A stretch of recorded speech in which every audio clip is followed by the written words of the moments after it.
10 మందికి అన్నం పెట్టాలన్న ఆలోచన అందరికీ రాదు. ఆకలి బాధ, అన్నం విలువ తెలిసిన వాళ్ళకే అది సాధ్యం. అలాంటి మంచి ఆలోచన దృక్పథం కలిగిన గొప్ప నాయకుడు కంది శ్రీనివాసరెడ్డి.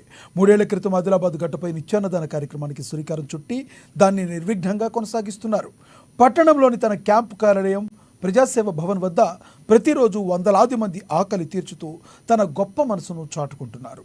తన ఫౌండేషన్ ద్వారా ప్రతిరోజు వందలాది మందికి భోజనం పెడుతూ అందరి అభినందనలు అందుకుంటున్నారు.